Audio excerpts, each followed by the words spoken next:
सबसे पहले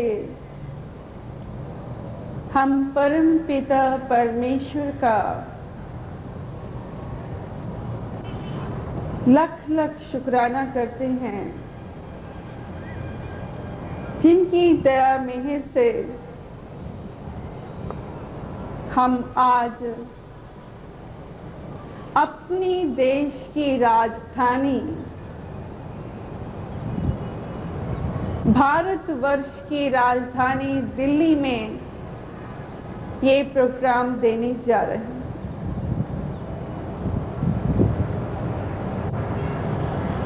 उस परमात्मा का शुक्राना करते हैं जिसने ये सेवा का मौका और सेवा के काबिल हमें चुना। तो दिल्ली के तमाम बच्चों को माँ का स्नेह और प्यार भरा नमस्कार।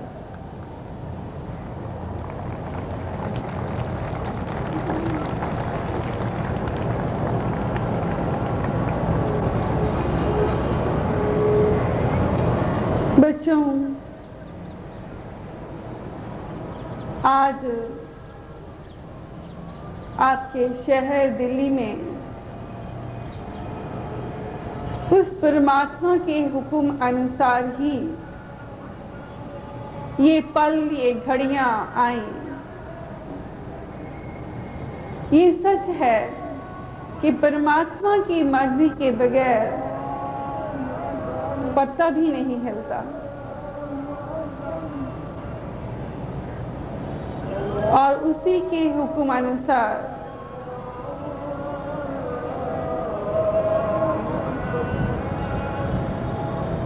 आज हम आप सबके लिए जिस प्रवचन को लेकर आए हैं वो प्रवचन है बाणी ऐसी बोलिए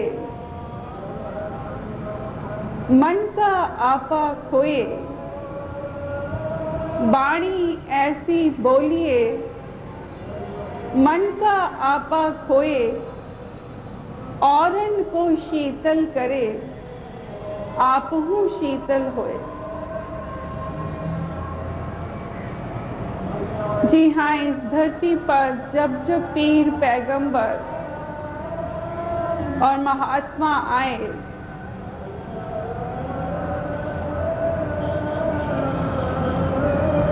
उन्होंने इस संसार को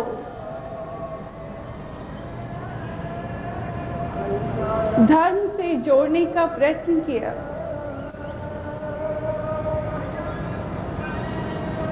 धर्म जो एक शिक्षा है, धर्म जो एक नियम है, जो इंसान को ये बताता है कि हमने जीवन पथ की यात्रा कैसे करती है।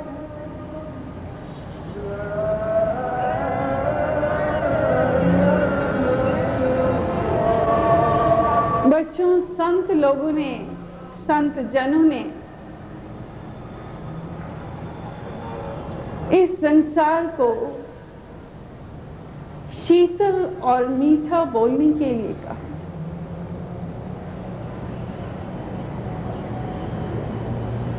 कहते हैं कि बाणी अगर मीठी हो, शीतल हो, तो उसका असर आपके हृदय तक होता है।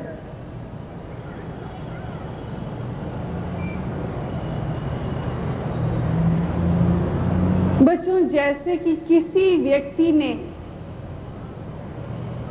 जितने भाव के साथ, जितनी लगन, जितनी श्रद्धा, जितनी आस्था के साथ अगर किसी ने भजन को पढ़ा है, वो दर्द उसके भजन में, उसके भाव,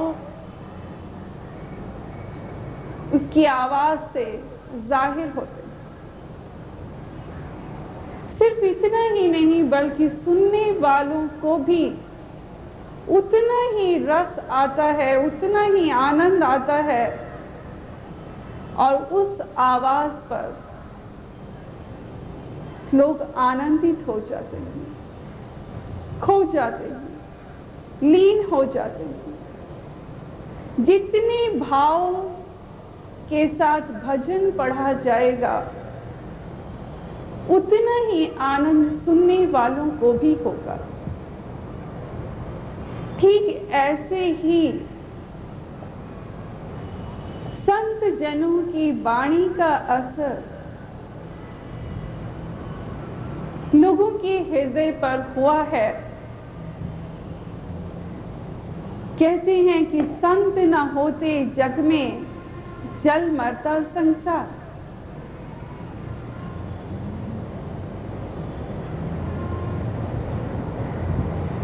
अब संत जनों ने मीठा बोलने के लिए कहा, शीतल बोलने के लिए कहा कि एक ऐसी वाणी होनी चाहिए जिसे बोलने वाले को भी आनंद महसूस हो और सुनने वाले को भी सुख मिले। वो वाणी कैसी हो सकती है, वो शीतल और मीठी कैसे बन सकती है?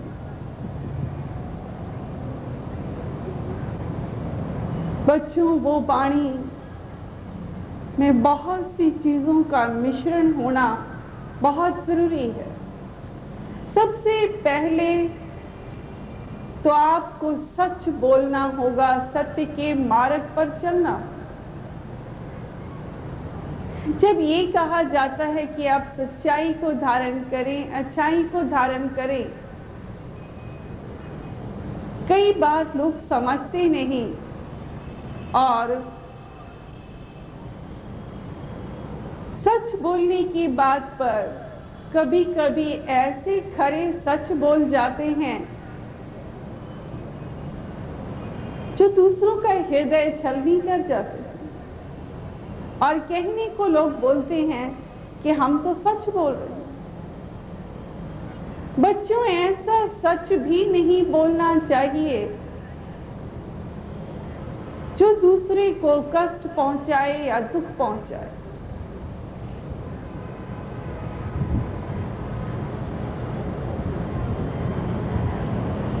और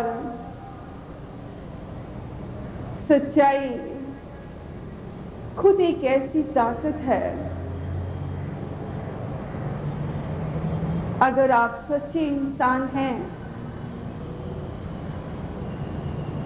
तो आपके व्यवहार से, आपकी आवाज से, आपकी वाणी से लोग प्रभावित होंगे, आपके व्यवहार से प्रभावित होंगे। जरूरत है उस परमात्मा से प्रीत करने की जो सच्चा साहिब है, जो हम सब का पिता है। उससे प्रीत किए बगैर हमारे अंदर ना तो वो सच्चाई आ सकती है और ना ही हम सच्चे इंसान बन सकते।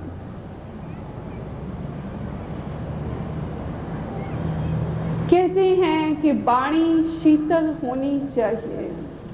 शीतल होने के लिए सच्चा होना जरूरी है। ठीक ऐसे ही आपको झूठ से भी दूर रहना होगा। आज ये सारा जगत झूठ में जी रहा है। माया नगरी का सच देखकर, उसकी चमक दमक देखकर हर व्यक्ति चाहता है कि वो आसमान को छू ले, आसमान की उन बुलंदियों को छू ले। उसके लिए उसे 100 झूठ बोलने पड़ते हैं, किंतु वो बोलने को तैयार है।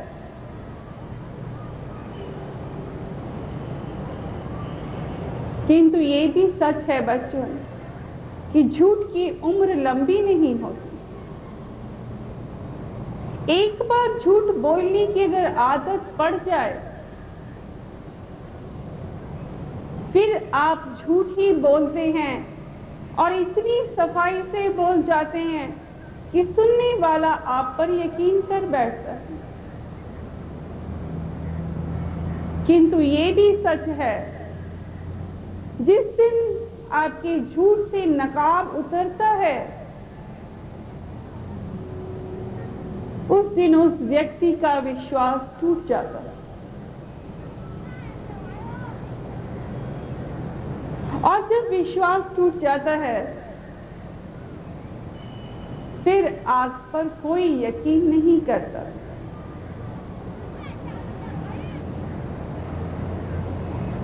फिर चाहे आप 100 सफाई दें, कई तरीके से विश्वास दिलाने का प्रयत्न करें,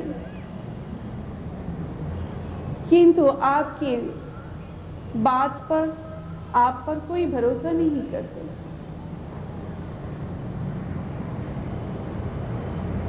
झूठ आपकी वाणी को मैला करता है। आज झूठ को लोगों ने कहां तक पहन रखा है। लोगों ने धर्म में, धर्म की पुस्तकों में पढ़ लिया और जान लिया कि हमें मीठा बोलना चाहिए। उन्होंने ये भी अपना लिया, एक औपचारिक रूप में अपना लिया। आज इंसान मीठा भी बोलता है, उस मीठा उसको ऊपर से उसने ग्रहण कर लिया। आज सब कुछ उसने ऊपर से धारण किया है। आज धर्म का परिवर्तन जो दिखता है वो सब बाहरी है, मगर धर्म बाहरी परिवर्तन का नाम नहीं, आंतरिक परिवर्तन का नाम है। आज लोग इतना मीठा भी बोल जाते हैं और मीठी भाषा में ही वो हर तरह के व्यंग, हर तरह की चतुराई, हर तरह की चापलूसी सब कर जाते हैं।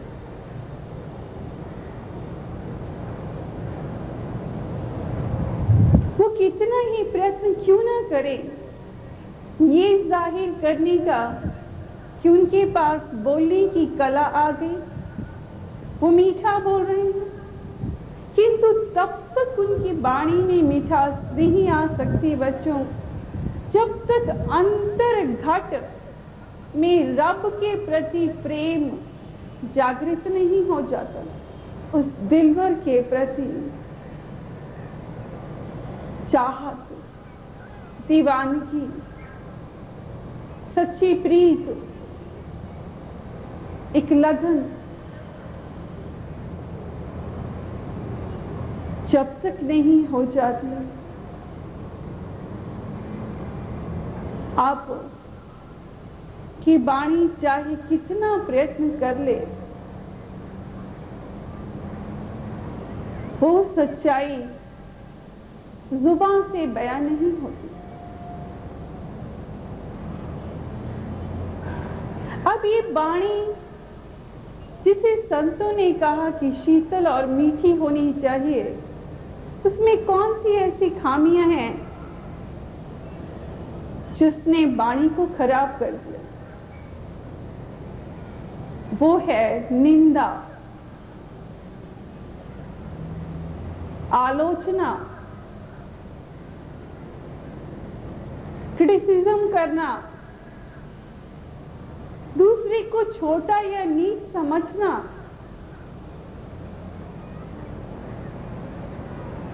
खुद के अंदर अहंकार का होना, लोभ का होना, मोह का होना, ये सब चीजें आपकी वाणी के जरिए जाहिर होती। इस संसार में बहुत से ऐसे लोग हैं जिन्हें निंदा चुगली करने में बहुत रस आता है। सच ये है कि निंदा करने से आपकी वाणी तो मैली हुई, आपका कर्म भी मैला हो जाता है। कहते हैं निंदा करना ऐसे है जैसे हम दूसरों के पाप का टोकरा अपने सिर पर धारण कर लेते हैं। हम जिसके लिए जो जो बुरा बोलते हैं बच्चों, वो सब अपने लिए लिखवा लेते हैं। जिस तरह हम दूसरे का मजाक उड़ाते हैं, दूसरे की तौहीन करते हैं, दूसरे को छोटा समझते हैं, वो सब कुछ हम अपने लिए लिखवा लेते हैं।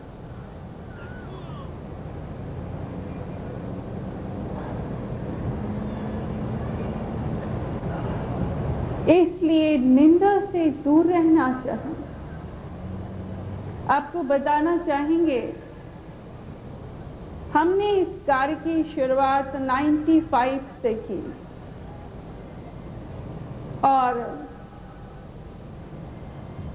तब हमारे पास एक ऐसी बच्ची आई जिसने आकर कहा कि माता जी, वैसे मैं ठीक रहती हूँ, किंतु जब भी मैं कहीं जागरण में जाऊं, कहीं कीर्तन में जाऊं या घर में पाठ करना चाहूं, पाठ पूजा करना चाहूं, मेरी ये दोनों लिप्स फड़फड़ाने लग जाते हैं। एक अजीब सी हरकत, एक अजीब सी तकलीफ का एहसास होता है। उस बच्ची ने अभी इतना ही कहा और हमने आशीर्वाद के लिए हाथ उठाया और उस बच्ची के सिर पे रखा। हमारे हाथ रखते ही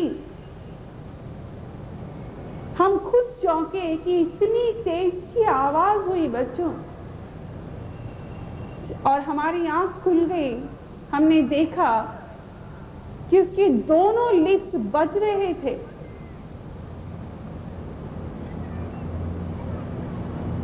मुंह थोड़ा सा टेढ़ा हो गया। वो बेचारी नर्वस और परेशान हो रही थी, लेकिन उसके बस में नहीं था। उसका कहना सच साबित हुआ कि वो जब भी किसी धार्मिक स्थान पे जाती है तो उसके साथ ऐसा होता है।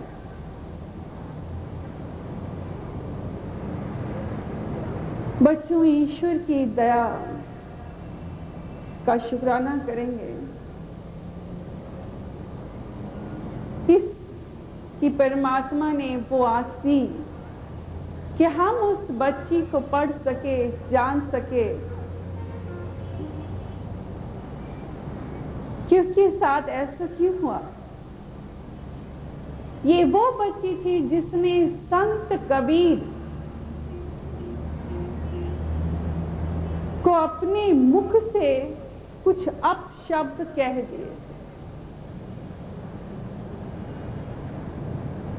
और कबीर साहब के मन में आया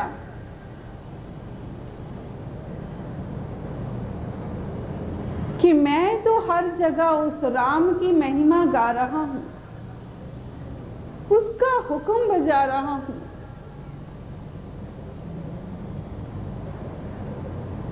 और इससे बुरा लग गया। वो बच्ची 8 जन्मों से ना जाने कैसे कैसे कष्ट सह रही है, बेइंतहा कई कई शारीरिक बीमारियां